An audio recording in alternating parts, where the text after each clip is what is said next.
Bonjour et bienvenue à vous sur ma chaîne Suis mon étoile pour l'analyse de ce podcast astrologique qui va nous parler aujourd'hui de cette pleine lune en Scorpion qui arrive ce mercredi 24 avril.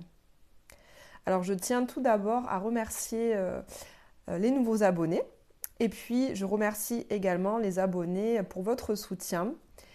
Je vous remercie pour tous les gentils commentaires que vous laissez sur ma page. Je prends vraiment beaucoup de plaisir à les lire. Ça me donne beaucoup de motivation et ça réchauffe mon cœur dans tout ce que j'entreprends. Donc voilà, si ce podcast astrologique vous plaît, n'hésitez pas à le partager, à le liker et à vous abonner à ma chaîne si ce n'est pas encore fait. J'ai intitulé cette analyse de pleine lune « Les fantômes sortent du placard ». Ça met un petit peu de mystère. Vous comprendrez au fur et à mesure de son analyse que je vais vous faire là pourquoi j'ai donné ce titre. Bon, pour ceux qui sont un petit peu astrophiles, vous savez déjà que le Scorpion, c'est vraiment l'énergie qui va chercher toujours au tréfonds de nos pensées, au tréfonds de nos habitudes, dans nos réactions émotionnelles. Donc, on va chercher notre côté sombre et nos noirceurs. C'est pour ça que cette pleine lune déjà, je l'ai intitulée, voilà, les fantômes sortent du placard. Donc elle va être assez remuante au niveau émotionnel. Comme toutes les pleines lunes, je réexplique toujours ce que c'est un petit peu. Une pleine lune, c'est donc l'opposition entre le soleil et la lune. Et c'est donc parce que le soleil se trouve en face qu'il va pouvoir diffuser sa lumière à la lune et que nous allons donc pouvoir la voir dans son entièreté. En astrologie, une pleine lune est donc un temps d'opposition entre deux planètes. C'est donc une recherche d'équilibre entre les énergies de ces deux planètes. La pleine lune est toujours également l'apogée au niveau énergétique d'un cycle lunaire. Donc ici, le cycle lunaire est celui qui a démarré le 8 avril, dont je vous ai déjà fait un podcast dessus. Je vous remettrai d'ailleurs dans la barre de description le lien pour l'écouter si vous ne l'avez pas fait, puisque dans ce podcast, je vous donne signe par signe dans quel domaine de vie se situe ce nouveau cycle lunaire et vers lequel se portent les énergies principales. Ce nouveau cycle lunaire qui a commencé le 8 avril nous parlait de manière globale de l'axe relationnel puisqu'il se situe dans l'axe bélier-balance et donc ça nous posait la question de notre position et de l'affirmation surtout de notre position au sein de nos relations. Alors les relations qu'elles soient professionnelles, amicales, familiales et amoureuses, toutes les relations étaient concernées par ce nouveau cycle qui a commencé le 8 avril. Donc cette pleine lune-là qui intervient aujourd'hui va vraiment mettre en lumière de façon très éclairée, va vraiment mettre en conscience justement notre place par rapport à nos relations, les croyances qu'on se fait par rapport à elles. Donc la question que je vous pose ici déjà par rapport à cette pleine lune, c'est quel réajustement vous pouvez faire concernant certaines relations ? Ou quel réajustement vous pouvez faire par rapport à votre manière d'entrer en relation. À ce titre, je vous rappelle que Mercure, planète de la communication, planète du mental, des pensées et des déplacements, est toujours en rétrogradation. Donc là, quand cette planète est en rétrogradation, ça met vraiment une pause, ça met un arrêt par rapport à nos pensées, nos croyances, notre façon de communiquer. Donc c'est en plein dans le thème. Donc pendant cette rétro de 3 semaines, eh bien justement, ça nous a permis de réévaluer, de revoir notre manière de communiquer, notre manière de penser, nos croyances. Et donc là, par rapport à cette pleine lune, on a déjà pu justement mettre en lumière, on a déjà pu faire émerger certaines de nos croyances qui nous bloquent, certaines des pensées qui nous limitent dans notre place au sein de nos relations. Et donc c'est en nous servant de ce bilan qu'on a déjà fait, qui arrive presque à sa fin, qu'on va pouvoir faire les réajustements que je vous propose justement de faire concernant certaines de vos relations. Pour exemple, en ce qui me concerne, il y a une croyance limitante qui a émergé là pendant cette période, et très récemment puisque ça date de la semaine dernière. Ma croyance limitante est ce que j'ai à dire et à apporter aux gens n'est pas forcément essentiel. Donc ce qui fait qu'au sein d'un groupe, je ne vais pas forcément prendre la place de m'exprimer, prendre la place d'affirmer complètement ce que je pense parce que je me dis de toute façon ce que je vais dire c'est pas forcément utile ou je vais peut-être faire perdre du temps aux gens en formulant ce que j'ai à dire. Et donc du coup, lorsque quand même j'ose exprimer ce que j'ai à dire, eh bien ça laisse la place à d'autres de me couper la parole ou je ne vais pas au bout de ce que je dis ou j'ai la sensation qu'on ne m'écoute pas quand je parle. Mais forcément, puisque comme je crois que ce que je dis n'est pas essentiel, n'est pas utile, C'est juste logique qu'en fait les autres du coup ne portent pas énormément d'attention à ce que je dis. Donc cette croyance-là, je suis en train de la démonter. En tout cas, déjà, c'est vraiment un chemin que je vous conseille de faire, ne serait-ce que de mettre en lumière, de faire apparaître ces croyances-là déjà. C'est vraiment la première étape de la guérison, puisque si déjà vous en prenez conscience, vous avez fait une grande part du chemin. L'autre croyance que j'ai fait émerger est « je ne dois pas prendre trop de place au sein d'un groupe ». J'ai intégré cette croyance probablement à mon éducation, probablement dans mon parcours scolaire aussi au sein de la classe que j'avais quand j'étais au primaire. J'ai certainement vécu des situations qui ont fait que je ne prenais pas trop de place. Parce que ma croyance est que si je ramène trop l'attention sur moi, je vais sans doute passer pour une personne égocentrique. Vous me direz en commentaire si ça résonne aussi pour vous. Peut-être que certains d'entre vous ont aussi cette croyance-là. Mais en tout cas, cette croyance fait que c'est aussi pour ça qu'au sein des groupes, j'ose pas forcément prendre la parole parce que je me dis que si je parle trop de moi, de ma vie, de ce que je pense, eh bien je vais passer pour une personne égocentrique. Et là, c'est exactement ce que je ressens à l'instant T où je vous parle, parce que ça fait déjà 2 exemples que je vous donne par rapport à moi. Et je me dis, non, mais Anne-Laure, il faut que tu arrêtes un peu de parler de toi, parce que sinon, les gens ils vont croire que tu es égocentrique. Donc là, c'est exactement ce que je vis au moment où je vous parle. Donc vraiment, n'hésitez pas à me partager en commentaire si ce que je vous expose là, ce que je ressens de mes croyances ou de ma place, de ma posture au sein des groupes, ça vous parle, ça vous résonne et comment. Moi, je suis vraiment très intéressée que vous me fassiez un retour là-dessus, si c'est aussi ce que vous ressentez. Donc cette pleine lune est déjà un temps pour ajuster notre posture et réfléchir justement aux actions qu'on va pouvoir mettre en place concrètement pour effectuer les changements qu'on a à faire au sein de notre place, comment mieux prendre ma place, comment mieux prendre notre posture, comment mieux entrer en communication avec les autres, comment mieux entrer en relation avec les autres. Et puis peut-être que vous avez compris que certaines relations ne sont plus équilibrées dans votre vie, qu'il y a certains échanges où vous prenez sans doute beaucoup plus de nouvelles que l'autre personne, vous lui demandez comment elle va, comment elle se sent, vous lui posez des questions sur ce qu'elle fait, et puis il n'y a pas ce retour. Et donc vous vous sentez en déséquilibre. Donc peut-être qu'il y a certaines relations que vous allez devoir faire évoluer. Donc comme je vous parlais de Mercure, planète de la pensée, de la communication, qui est rétrograde. Là, elle repasse en marche directe à partir de jeudi 25 avril. Donc tout ce bilan qu'on vient de faire sur notre façon de communiquer, notre façon de penser, en fait, on va pouvoir mettre ces actions en place là à partir de jeudi. Très concrètement, à partir de jeudi, les choses vont vraiment repartir, vont bouger, hein, vraiment. Parce que là, vous avez sans doute ressenti qu'il y avait pas mal de communication ou de relations qui étaient mises en pause. Certaines étaient arrêtées. Et puis, vous voyez, on avait des déplacements prévus qui n'ont peut-être pas pu se faire. Des retards dans les courriers, des retards dans les communications, des quiproquos, des malentendus. Donc tout ça, à partir de jeudi, ça va s'arrêter et on va pouvoir vraiment mettre en place des actes concrets dans la matière pour faire ces changements de communication et de relation. Je vous remettrai d'ailleurs en barre de description aussi le podcast que j'ai fait concernant cette rétrogradation de Mercure, où j'ai pris soin de vous dire signe par signe dans quel domaine de vie ce temps de bilan a pu être fait. Donc c'est bien de le réécouter un petit peu après parce que ça vous permet de voir si effectivement là ces 3 semaines qui viennent de passer vous ont permis de réfléchir par rapport à ce domaine dont il est question. Alors, pour en revenir concrètement à cette pleine lune, qui se déroule donc dans l'axe taureau-scorpion, puisqu'on a le soleil en taureau à 4 degrés. En face, on a la lune en scorpion à 4 degrés. Vous pouvez d'ailleurs voir sur la carte qui s'affiche sur votre écran le schéma en tout cas le thème de cette pleine lune.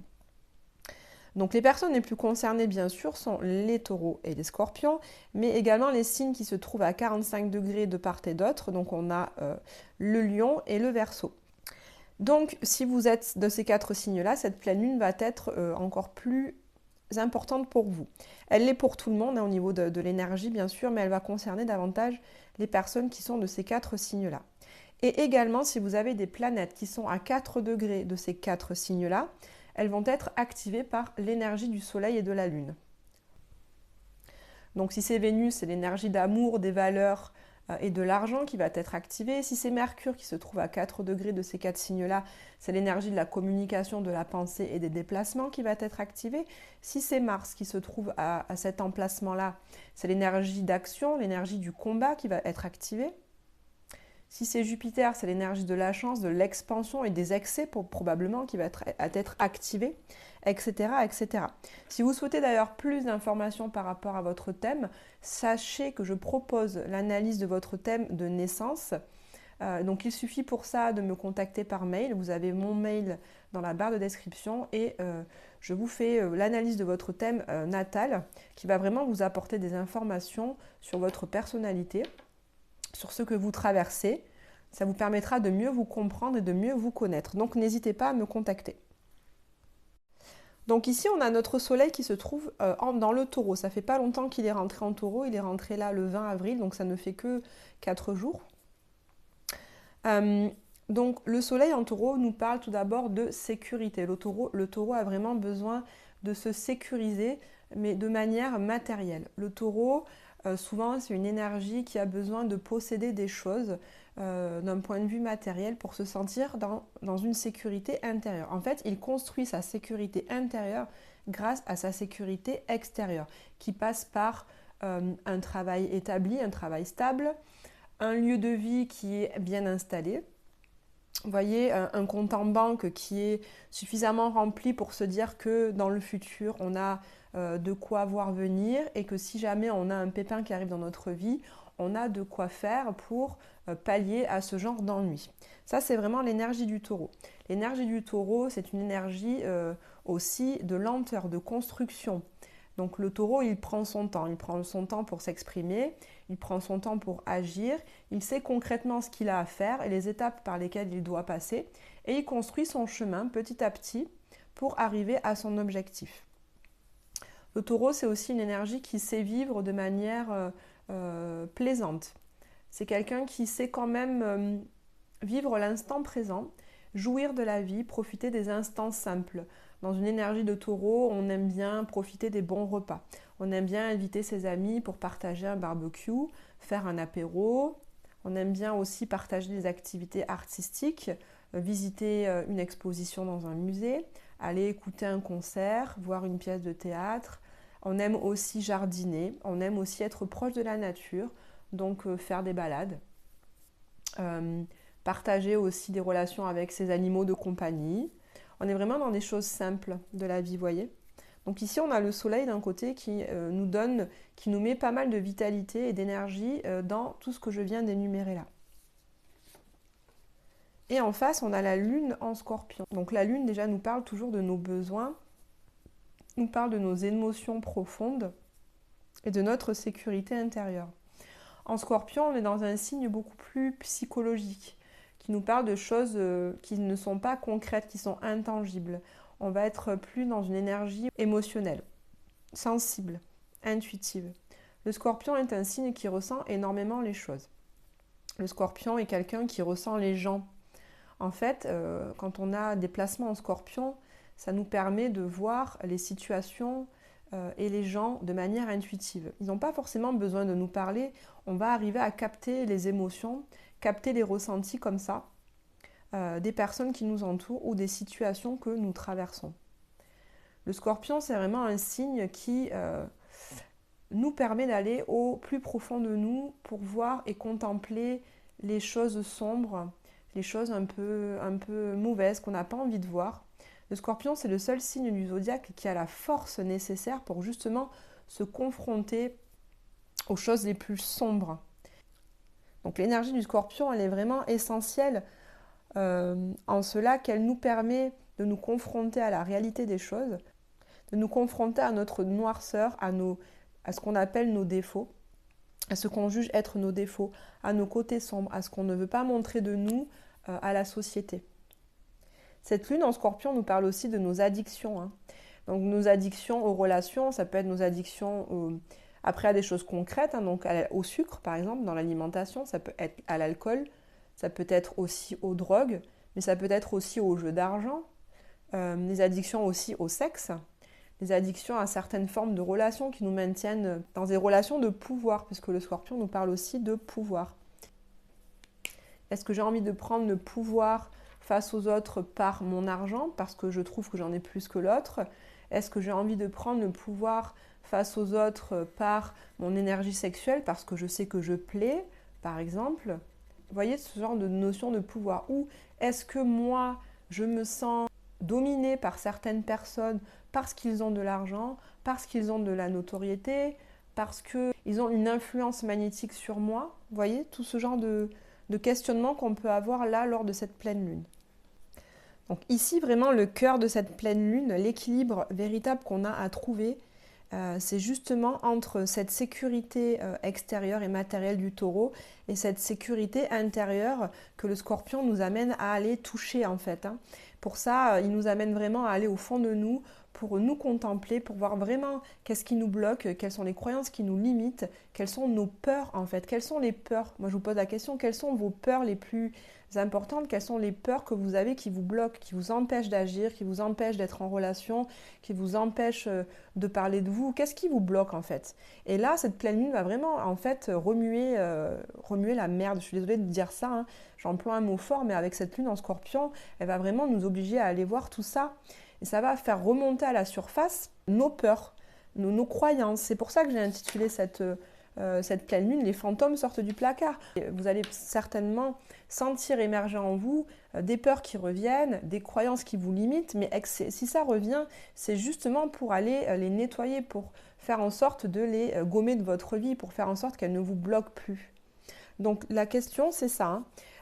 Ici, cette pleine lune vous montre que ce n'est pas par vos possessions matérielles, ce n'est pas par l'argent que vous gagnez, ce n'est pas par votre compte en banque bien rempli que vous allez pouvoir véritablement asseoir la sécurité intérieure dont vous avez besoin. Le Scorpion nous montre que cette sécurité dont on a besoin émotionnellement, psychologiquement, elle vient justement de notre intérieur. Elle vient justement de la construction qu'on a à l'intérieur de nous. Elle vient par nos émotions, par notre stabilité émotionnelle, par notre stabilité psychologique. Elle ne vient pas de toutes nos possessions. Ce n'est pas parce que vous avez une voiture, parce que vous gagnez 5 000 € par mois, ce n'est pas parce que vous avez une maison que vous allez être en sécurité. Et ce n'est pas parce que vous gagnerez plus d'argent que vous vous sentirez plus en sécurité. Cette pleine lune, elle vient vraiment travailler ça. Donc peut-être que ce que je dis, c'est inconfortable pour certains. Peut-être que ça vous met au challenge. Parce que moi, la première, je suis dans une phase de changement professionnel. Donc je suis en train de quitter un emploi stable qui m'amène un salaire tous les mois de façon durable. Je n'ai pas à me poser la question de comment je vais gagner mon pain. Je n'ai pas à me poser la question de si je vais avoir tous les mois mon salaire. Ça, c'est le cas. Sauf que je quitte cette situation-là pour aller vers une situation d'auto-entrepreneuse où là, je vais devoir compter que sur moi-même. Là, je vais devoir me bouger les fesses pour aller gagner ma vie. Et donc, je suis en train de déconstruire cette croyance, cette stabilité, cette sécurité matérielle pour vraiment aller chercher ma sécurité intérieure. Il n'y a que celle-là sur laquelle je peux compter en fait, et sur laquelle nous pouvons tous compter. Parce que ce que nous amène vraiment à vivre le Scorpion, c'est ça. Tant que nous avons notre sécurité intérieure, que nous avons cette stabilité émotionnelle, il peut se passer n'importe quoi autour de nous, il peut se passer, la terre peut s'effondrer, j'ai envie de dire de façon très extrême. Tant qu'on a cette sécurité intérieure, eh bien nous serons bien, nous serons stables. Vous voyez, c'est vraiment ça que nous devons aller contacter au fond de nous. Et c'est ce que cette pleine lune nous montre. Je vous invite donc à noter les croyances et les peurs que vous avez. Très concrètement, posez-vous. Si vous pouvez prendre le temps de vous poser, allez, une demi-heure, 1 heure dans votre journée, même si vous avez des enfants, un travail prenant, c'est un conseil que je vous donne. Faites comme vous le pouvez en tout cas. Essayez de voir quelles sont vos peurs les plus importantes. Est-ce que vous avez peur d'être rejeté? Par qui? Comment? Est-ce que vous avez peur d'être abandonné? Par qui? Où ça? À quels endroits de votre vie? Est-ce que vous avez peur d'être dominé? Par qui? Dans quelle relation? Dans quel domaine de vie? Est-ce que vous avez peur d'être étouffé? Est-ce que vous avez peur de souffrir? Est-ce que vous avez peur d'être incompris? Est-ce que vous avez peur de vous oublier? Vous voyez, peut-être que certaines peurs que je formule ici vont résonner en vous. En tout cas, cette pleine lune, je vous invite à prendre ce temps-là. Et ces peurs-là, en fait, viennent de croyances. Quelles croyances avez-vous sur vous? Vous avez vu en début de podcast, j'en ai énuméré certaines par rapport à moi. Essayez de voir, vous, quelles sont les croyances qui sous-tendent ces peurs. Peut-être que vous croyez ne pas mériter gagner de l'argent. Peut-être que vous croyez ne pas mériter avoir beaucoup d'attention dans vos relations affectives.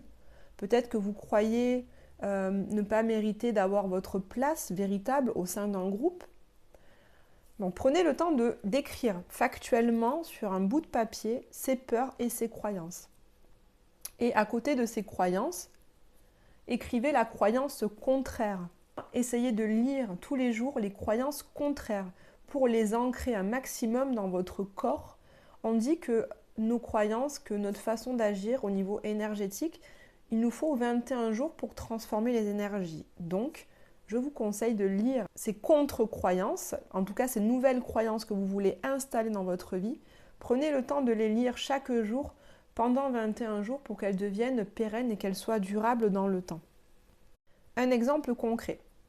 Je prends encore une fois de plus un exemple à moi. J'ai travaillé là tout le mois de janvier, tout le mois de février sur des croyances en rapport avec l'amour parce que j'ai vécu des situations qui ont fait apparaître ces croyances-là. Donc sur le mur, chez moi, j'ai noté l'amour. Ma croyance est l'amour, c'est dramatique. L'amour, c'est difficile.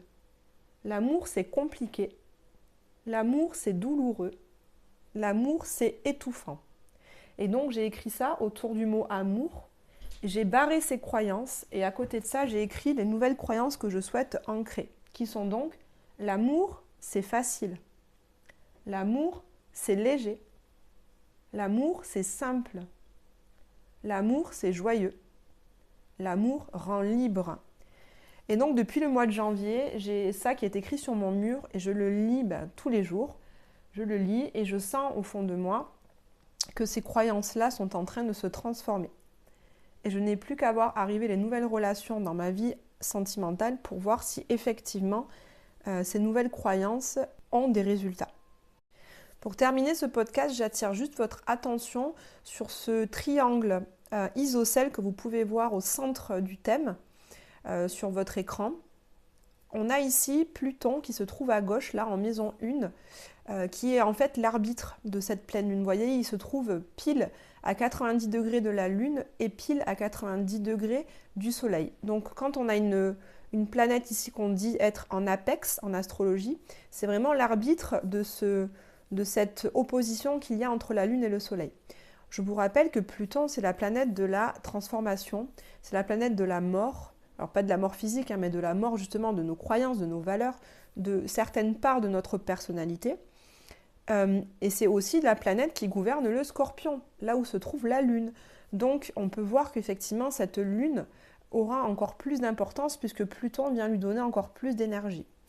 Pluton étant l'arbitre, comme je vous dis, de cette opposition, ça nous montre vraiment, et ça vient encore plus appuyer tout ce que je vous raconte depuis 20 minutes, à savoir que cette pleine lune va amener vraiment des transformations, des croyances, une certaine mise à mort de certaines parts de nous que nous cultivons encore mais qui ne nous servent plus.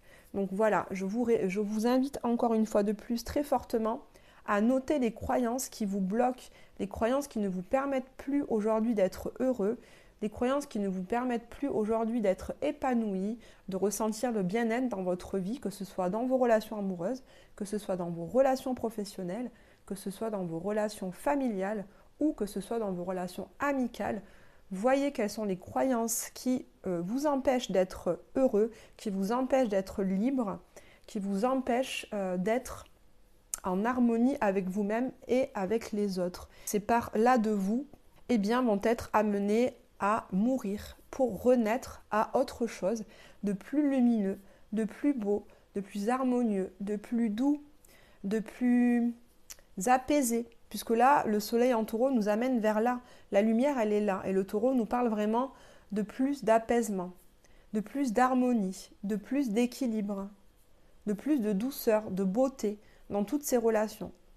C'est donc une pleine lune qui va être remuante, mais qui va vraiment nous permettre de sortir ces fantômes du placard pour les faire disparaître. Donc, chers amis, je vous remercie vraiment d'avoir écouté ce podcast. Merci pour les likes que vous laisserez et les commentaires que je prendrai vraiment plaisir à lire. Racontez-moi un petit peu ce que vous traversez. Ça m'intéresse vraiment énormément. Je vous remercie de vous abonner également si mon travail vous intéresse. Je vous souhaite de passer une très belle pleine lune. Je vous souhaite de prendre bien soin de vous. Et puis, je vous dis à très bientôt.